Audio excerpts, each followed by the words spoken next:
I was gifted a lot of shares in one company. I will receive more in an inheritance. I'm attached to these shares because my grandparents worked at the company, and I'm having a hard time selling. Someone talk me into it. I know diversification is the way. So this is not an uncommon thing. A lot of times, folks, especially folks that are like second, third generation financial mutants, their grandparents or their parents will come up with the idea, hey, when Junior's born, we're going to go buy 100 shares of X, and that's going to be Junior's that one day they're going to end up with, or maybe we're going to pass that along. Well, then it does become this sentimental thing. Hey, I've had people like, oh, you know what? I know when I have a baby, I'm going to have to buy a lot of like Johnson & Johnson goods, the baby wipes and the butt paste and all this kind of stuff. And so I'm going to go buy shares of Johnson & Johnson. So that way, every time I'm going to the supermarket to make a purchase, I feel like I'm paying myself as a shareholder. And then one day I'll gift that to the kids, so on and so forth. And so it does become a bit of an emotional thing. Now, here's what I would say.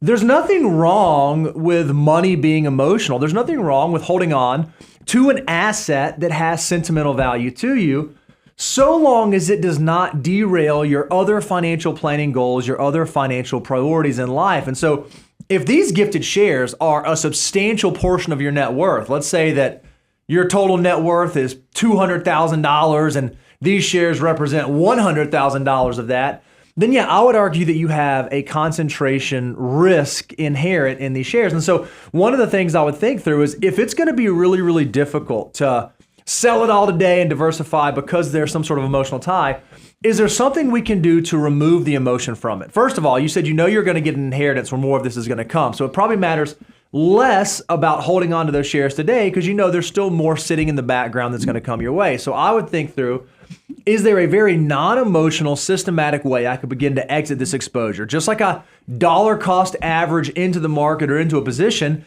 can I dollar cost divest out of that position over time? So that way it makes the sting hurt a little bit less. And then I'll determine what's an appropriate number for me. Maybe it's 5% of my net worth or 10% of my net worth.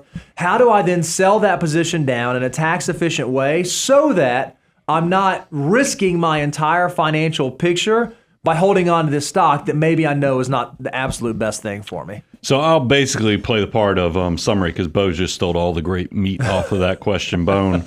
I wrote down success with or without stock, meaning how material is this? That was the part where Bo was saying, does it impact your life? I wrote down spread it out. Just like Bo was talking about dollar cost averaging, you can also spread out. I mean, you don't have to do this all at once. It's not all or nothing.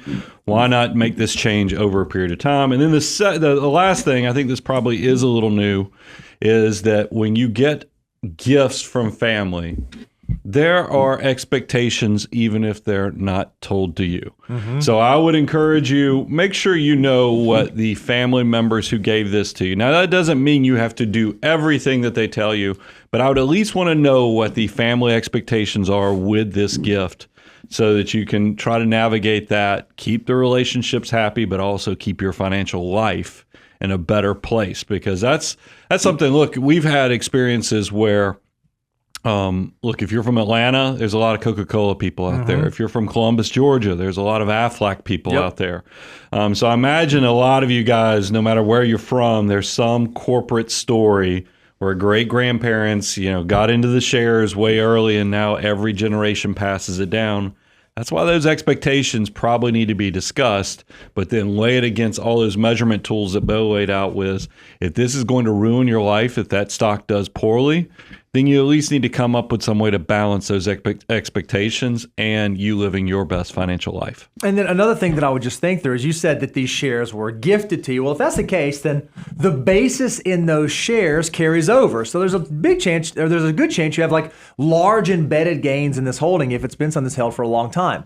There's nothing that says you can't even be creative in terms of how you dispose of this. Let's say that you're someone who happens to be charitably minded and every month you want to give $500 to charity. Well, instead of giving $500 in cash every month to that charity, that organization you support, you could begin donating this appreciated security. Well, that way there's no tax bill. You're using it for good. You're carrying out the wishes of your loved ones, and it's allowing you to right the ship on your financial life. So it doesn't mean that you just have to sell it to be able to correct it. There are strategies that you can employ to slowly shift this through time in a super tax efficient and goal efficient manner. And then that's probably a great segue into, I see so many people when they get sick, they immediately say, well, we got to start gifting the assets out to our loved ones. Let's change the title of the house. Let's, go ahead and start gifting these shares. You guys do realize in estate planning, look, the exemption is pretty big. Now, look, it is expected to go back in 2025. But right now, it's well over $13 million per person. So for a couple, it could be over $25 million.